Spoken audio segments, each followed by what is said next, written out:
Hello engineers. इस video में आप लोग देखने वाले हैं कि कुछ 10 स्टेप्स जो कि इंपॉर्टेंट है आप लोगों के एसएससी जेईई पेपर 2 मेंस के लिए। और ये स्टेप्स ना कि आपको एग्जाम के पहले फॉलो करनी है बल्कि एग्जाम देते वक्त तक फॉलो करनी है और एंड तक फॉलो करनी है। तो वीडियो एंड तक जरूर देखना, बहुत सी अच्छी चीज़ें आपको यहाँ पर मिलेगी। हम बिना किसी टाइम वेस्ट करे स्टार्ट करते हैं। तो सबसे पहली स्टेप जो है वो है formula and steps. Formula and steps क्या है? वो ये कि आप कोई भी स्ट्रीम से बिलोंग करते हो, चाहे सिविल हो, इलेक्ट्रिकल हो या मैकेनिकल हो, आपको वहाँ पर डिस्क्रिप्टिव पेपर देना है। ठीक है, आपको लिखना है काफ़ी कुछ। थ्योरेटिकल पार्ट अलग हो जाता है। ठीक है, थ्योरेटिकल के पार्ट के अलावा न्यूमेरिकल जो पार्ट आता है, डेरिवेशन पार्ट जो आता है, वहाँ पर आपको स्टेप्स और फॉर्मूलाज पता होना ज़रूरी है। ओके, तो फॉर्मूला कितनी इंपॉर्टेंस रखते हैं आप खुद जानते हैं। तो फॉर्मूला का तो आपको रिवीजन होना बहुत इंपॉर्टेंट है। एग्जाम के पहले बहुत अच्छे से रिवाइज कीजिए और एंड मोमेंट तक तो फॉर्मूला रिवाइज करना है। दूसरी चीज है स्टेप की बात क्यों बता रहा हूँ, टाइम कम होता है और आपको स्टेप फॉलो क्या करनी वो पता होना चाहिए न्यूमेरिकल एबिलिटी के लिए। और न्यूमेरिकल्स आपके कैसे भी आए या डेरिवेशन कैसे भी आए, आपको अगर स्टेप पता है तो आप बिना रुके बिना सोचे डायरेक्टली लिखते जाएंगे। और वही रिक्वायरमेंट है एसएससी जेईई मेंस पेपर की, क्योंकि बहुत लिमिटेड टाइम होता है और उन्हीं का सिलेक्शन होता है जो पेन एंड तक नहीं रोकते हैं। अब धीरे धीरे आप चीज़ें और सुनते चलिए, आपको सारी चीज़ें समझ आ जाएगी। अब दूसरी इंपॉर्टेंट स्टेप है वो है स्लीप। अब स्लीप क्यों? क्योंकि देखिए सुबह मॉर्निंग में पेपर होता है और आप अगर उस टाइम पे सोए नहीं है, रात भर अगर सोए नहीं है या फिर एंड तक रिवीजन कर रहे हैं, आपने अपने आप को पहले स्ट्रेस आउट कर रखा है, आपने अपनी एफिशिएंसी कम कर ली है एंड सारी चीज़ें होते के चलते आप अगर पेपर देने जाएंगे, नर्वसनेस होगी, अगर बहुत सारी चीज़ें हो जाती है पेपर के पहले। ठीक है, तो आप इस ऐसे हालत में अगर पेपर देने जाएंगे तो 120 मिनट में आप अपनी पूरी इफिशियंसी के साथ आप वहाँ पर पेपर नहीं दे पाएंगे। आपको वहाँ पर कहीं ना कहीं आप लैग कर जाएंगे उसी की वजह से। तो एक इम्पॉर्टेंट चीज़ है नींद, क्योंकि हेल्दी नींद लेंगे तो आपका बॉडी भी हेल्दी रहेगी, सुबह मॉर्निंग में अच्छे से उठेंगे और पेपर अच्छे से देंगे। तो बेस्ट रिजल्ट के लिए आपकी स्लीप भी बहुत इंपॉर्टेंट रखती है। आप रियलाइज करेंगे अगर आप बिना सोए पेपर जो भी देने जाने वाला है या जाता है तो वो रियलाइज करेगा इस चीज़ को, इस गलती को, इस मिस्टेक को। तो गलती करने से पहले ही समझ जाइएगा, अच्छी नींद जरूर लेंगे और रेस्ट करेंगे, पहले ही पहुंच जाइए सेंटर पे, एकदम रश नहीं करना है अपने आप को। ठीक है, अब तीसरी इंपॉर्टेंट चीज़ है कॉन्फिडेंट।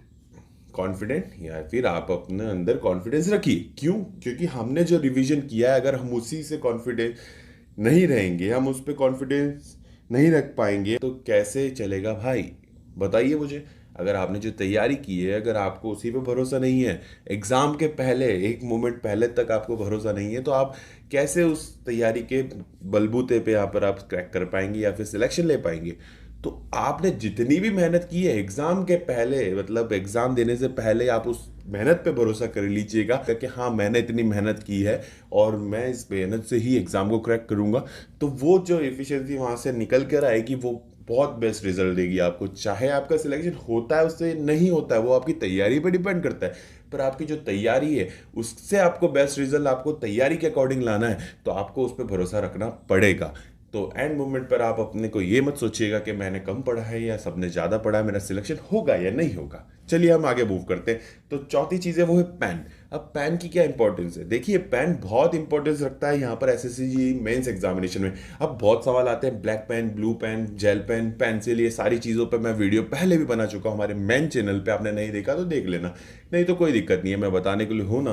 तो यहाँ पर देखिए पेन इंपॉर्टेंस इसलिए रखता है क्योंकि आपको वहाँ पर स्विच नहीं करना है पेन बहुत सारे, आपको सिंगल, आपको एक पेन रखना है। आप एक्स्ट्रा पेन रख सकते हैं पर आपको एक पेन ही यूज करना है। सिंगल बॉल पेन जो होता है, ब्लू बॉल पेन, वो यूज कीजिए और एक ही पेन से लिखिए, एक ही पेन से हेडलाइन दीजिए और एक ही पेन से डायग्राम बनाइए। देखिए वहाँ पे अलग अलग पेन स्विच करेंगे तो टाइम आपका ऐसे ही निकलते जाएगा और एक एक दो दो सेकंड की भी बहुत कीमत होती है वहाँ पर। आप इतने सारे क्वेश्चन से आप 2 3 4 मिनट भी बिगाड़ा आपने तो 5 7 मार्क्स आप बिगाड़ तो रहे पर आप सिलेक्शन भी खो रहे हैं। तो पेन क्या इंपॉर्टेंस रखता है वो मैंने आपको बताया, आगे और भी चीज़ें बताने वालों। तो चलिए फिफ्थ स्टेप वो है आपको फॉलो करनी है और ध्यान रखना है, वो है how to start and write the paper. ठीक है, अब हम स्टार्ट कैसे करें? देखिए सबसे पहली बात है क्वेश्चन पे क्वेश्चन सारे मिलने वाले हैं आपको सामने। अब जो क्वेश्चंस होंगे तो आपको क्या करना है, क्वेश्चन अगर आपको आता है तो आप उसे पहले करेंगे। ठीक है, आप करते जाएंगे जो जो क्वेश्चंस आपको आते हैं।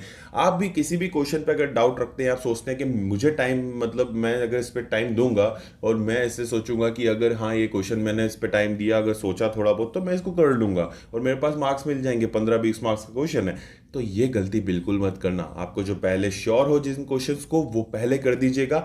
एंड दूसरी चीज़ ये हो जाती है कि अगर आप किसी में आपको श्योरिटी नहीं होती है तो आप उसका क्या करना है, आपको वहाँ पर आपको सीधी सी बात है कि आप उन क्वेश्चंस को थोड़ा सा रोकेंगे और उसके बाद जब आपके एक बार श्योरिटी वाले क्वेश्चन जितने भी हैं वो कंप्लीट हो जाएंगे, उसके बाद आप उन क्वेश्चंस को टाइम देंगे और समझेंगे कि हाँ कैसे सॉल्व करना है। क्योंकि देखिए टाइम बहुत कम होता है।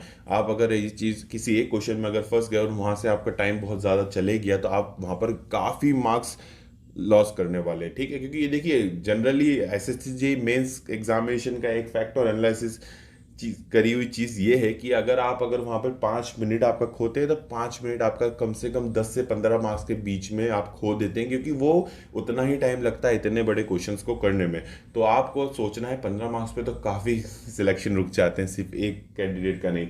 तो देखिए, तो इस चीज़ का थोड़ा सा आप वैल्यू कीजिए और ध्यान रखना इन चीज़ों का कि क्वेश्चन हमें जो आता है उसे पहले पूरा करेंगे। किसी भी क्वेश्चन में हम फंसेंगे नहीं, फंसना बिल्कुल नहीं है, सिर्फ लिखते जाना है। यही है एसएससी जेईई मेंस का की पॉइंट। तो यहाँ पर 7वां पॉइंट जो है वो है, सॉरी 6 नंबर वो है प्रिसाइज राइटिंग। प्रिसाइज राइटिंग क्यों? क्योंकि काफ़ी आप लोगों ने देखा है अपने इंजीनियरिंग के टाइम पे काफ़ी कुछ कॉपीज भरी हैं। देखिए ये सब लोग जानते हैं जितना लिखेंगे उतना मार्क्स मिलेगा, ये चीज़ चलती थी। बट ये मेंस है, यहाँ टाइम भी कम है, लिखना भी बहुत है।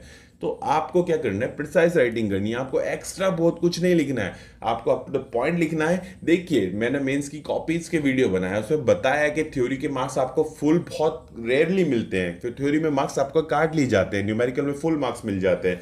तो इस थ्योरी के मार्क्स में आपको पता है जब, तो टाइम क्यों इतना ज़्यादा देना जिसकी वजह से हम हमारा पेपर मिस कर दे, पेपर छोड़ दें। तो ध्यान रखना कि हम थोड़ा सा इसको प्रिसाइसली लिखें और पॉइंट वाइज लिखें। मैंने हर कॉपीज के जो वीडियो बनाया एनालिसिस उसमें बताया पॉइंट वाइज लिखिए।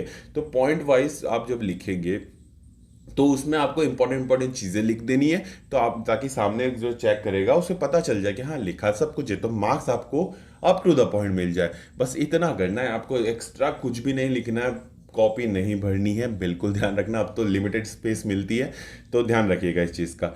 तो यहाँ पर देखिए अब 7 नंबर की जो पॉइंट है वो ये है न्यूमेरिकल स्टेप्स एंड कैलकुलेशंस। अब देखिए आपका जो अगर न्यूमेरिकल स्टेप्स आप अगर न्यूमेरिकल कर रहे हैं और आप स्टेप बाय स्टेप सारी चीज़ें लिख रहे हैं, मिलता है स्टेप बाय स्टेप का मार्क, स्टेप मार्किंग होती है नो डाउट। बट बात यह है कि स्टेप बाय स्टेप में आप ऐसा मत करिए कि आप हर एक स्टेप समझा रहे हैं। मान लीजिए कोई स्टेप अगर 10 मार्क्स 10 स्टेप्स का अगर कोई चीज़ हम सॉल्व करते हैं, बेसिक अगर एक एक बाय एक चीज़ें करें, हम कॉपी भरने वाली जो तरीका होता है वो नहीं करना।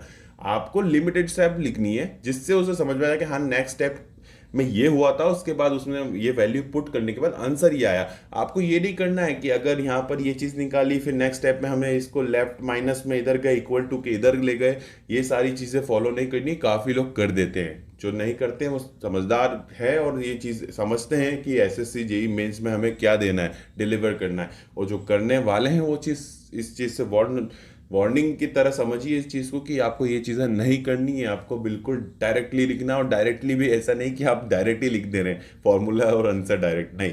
कैलकुलेटर में सॉल्व करेंगे आप तो स्टेप्स आपको बीच में से मिस करनी है, पूरी स्टेप्स नहीं लिखनी है, इंपॉर्टेंट स्टेप्स लिखनी है। न्यूमेरिकल की बात कर रहा हूँ, ध्यान रखिएगा। थ्योरेटिकल की पार्ट की मैं पहले बोल चुका हूँ। नेक्स्ट एंड इंपॉर्टेंट वो चीज़ है वो डायग्राम्स। अब डायग्राम्स आपको बनाने हैं, पर आपको उसमें मेहनत नहीं करनी है। लगे हैं पेंसिल से बनाने, सजाने उसको, सारी चीज़ें पेड़ पौधे बनाने हुए, ये चीज़ें नहीं करनी है दोस्तों। ध्यान रखना है चीज़ का। डायग्राम आपको रफ बनाने हैं, फ्लो डायग्राम बनाए, फ्लो चार्ट बनाए या डायग्राम जैसा भी बनाना है, रफ बनाइएगा, पेन से बना दीजिएगा। पेंसिल वेंसिल रबर पेंसिल स्केल ये सब चीज़ों का काम नहीं है। ध्यान रखना है इस चीज़ का। अगर आपको लगता है कि मैं गलत बोल रहा हूँ, गलत इन्फॉर्मेशन दे रहा हूँ, तो आप एसएससी जेईई मेंस टॉपर्स की जो मैं कॉपीज के वीडियोस बना चुका हूँ वो देख लीजिएगा, आपको समझ में आ जाएगा अगर नहीं देखिए तो ध्यान रखिए इस चीज़ का। कैसे बनाते कैसे लिखते आप खुद नहीं समझ पाएंगे क्या लिखा भाई ने, पर हाँ टॉप किया है। तो ये चीज़ समझिएगा, सजानी नहीं है कॉपीज। ध्यान रखना, समय वेस्ट नहीं करना है। मेन इंपॉर्टेंट थिंग वहीं से ये उस बात से ये निकल के आती है कि समय वेस्ट नहीं करना है। अब नेक्स्ट चीज जो है वो है सैंपल कॉपी। अब भाई साहब सैंपल कॉपी, सॉरी ज़्यादा जोश में आ गया था, जोश में आपको भी रहना है। तो देखिए अब सैंपल कॉपी वाली क्या चीज़ है? सैंपल कॉपी का ये सीन है कि अगर आपने सैंपल कॉपी वाला वीडियो नहीं देखा है तो आप अपने चैनल ही है, टाइम्स ऑफ नॉलेज आपका ही चैनल है, उस चैनल पर जाके देख लीजिएगा। डिस्क्रिप्शन मैंने लिंक भी दे दी है कॉपी वीडियो की, ठीक है। सैंपल कॉपी वीडियो बनाने का मकसद ये था और आपको बताने का मकसद ये है कि सैंपल कॉपी जो मैंने बताई है वो ये बताई कि 2019 का जो एसएससी जेईई मेंस हुआ था इससे पहले वाला, उसमें कॉपी का जो मतलब हुलिया बदल दिया था। सीधी बात बताऊं तो एकदम से बिना बताए कॉपी बिल्कुल चेंज कर दी थी। सैंपल वो आपकी जो आंसर शीट आती है वो बिल्कुल चेंज कर दी थी लिखने के लिए, और उसमें क्या सीन हुआ, क्या बदलाव किए थे वो उसमें बताया मैंने, और उसके अकॉर्डिंगली आप उसको एक बार देख लीजिएगा। उम्मीद है देखिए कि कॉपी का कुछ उसमें थोड़ा और बदलाव करेंगे इस बार भी, क्योंकि वो चीज़ भी बहुत मतलब सही एक तरीके से नहीं थी, बिना बताए की गई थी, और इस बार भी बताया नहीं गया। तो क्या चेंजेस हो सकते हैं, आप चेंजेस के लिए रेडी रहिएगा। देखिए सीधी सी बात है, इसलिए मैं सारी चीज़ें पहले बताता हूँ ताकि आप रेडी रहे हर चीज़ के लिए। एसएससी बिना बताए बहुत कुछ कर देता है, तो आपको जिसको टेंशन में नहीं लेना है। आपको मैंने वो वाला सैंपल कॉपी भी बता दी, आपको आपका जो नॉर्मल पता है वो भी पता ही है आपको कैसी आती है, जो पहले आती थी। अगर वैसी आ जाए तो बहुत अच्छी बात है, अगर ऐसी भी आ जाए तो भी बता दिया ना मैंने, तो दिक्कत कहाँ आ रही है। तो आपको सिर्फ इतना सा ये बात है कि रेडी रहना है सैंपल कॉपी के लिए, कि सैंपल कॉपी देख कर कि हाँ अगर इस तरह की कॉपी भी आती है तो हम उसके लिए रेडी है। ओके, तो ध्यान रखिएगा इन चीज का। अब उसके बाद आती है आपकी इंपॉर्टेंट बात, पॉइंट नंबर 10। वो ये है, हाँ, कि डोंट थिंक क्या होगा। अरे क्या होगा मतलब आप सोचते लग जाएंगे कि हाँ ये पेपर निकलेगा कि नहीं होगा, निकलेगा। पेपर देते वक्त भी ये सोचते हुए बहुत आता है, पेपर देने के बाद भी सोचने में आता है। तो आपको सोचना नहीं है कि इस पेपर से मेरा क्या होगा, ना ही ये सोचना है कि कम मार्क्स आएंगे तो हमारा दिल तोड़ देंगे। जबकि हमें ये सोचना चाहिए कि ये पेपर हमारे सामने है और अभी है, और हम इसे अभी के अभी फोड़ देंगे। समझ रहे हो? तो इस चीज़ का थोड़ा सा ध्यान रखना, सोचेगा मत कि क्या चीज़ें होने वाली है इस पेपर से। ओके, इसके बाद बोनस टिप जो आपके लिए बहुत इम्पोर्टेंस रखेगी और आपके लिए इम्पोर्टेंट है, वो ये है कि अपनों का आशीर्वाद। जितने भी अपने हैं सब लोगों को बताइए मेरा पेपर है। वैसे तो आप लोग बताने वाले नहीं हैं कई लोगों को, पर हाँ जितने भी अपने हैं एटलीस्ट अपने घर में अपने साथ रहते हैं उन लोगों को बताइए वो पेपर देने जा रहे हैं, और आप उनका आशीर्वाद दीजिए, ब्लेसिंग्स लीजिए। बहुत इंपॉर्टेंस रखती है ये चीज़ें, ठीक है। तो यही सब चीज़ें थी, and best wishes from my side and need the best from your side, ठीक है। तो अब आप लोगों से बेस्ट की उम्मीद है हमें, तो आप लोग बस लग जाइए। तो फिर मिलेंगे इसी जगह पर आपके अपने टाइम्स ऑफ नॉलेज फैमिली में, और ये है आपका times of technical knowledge channel. तो विदा लेता हूँ आप सभी लोगों से, ऐसी मेहनत करते रहिए और अपनी सेहत का ज़रूर ध्यान रखिएगा। चलता हूँ, जय हिंद, वंदे मातरम।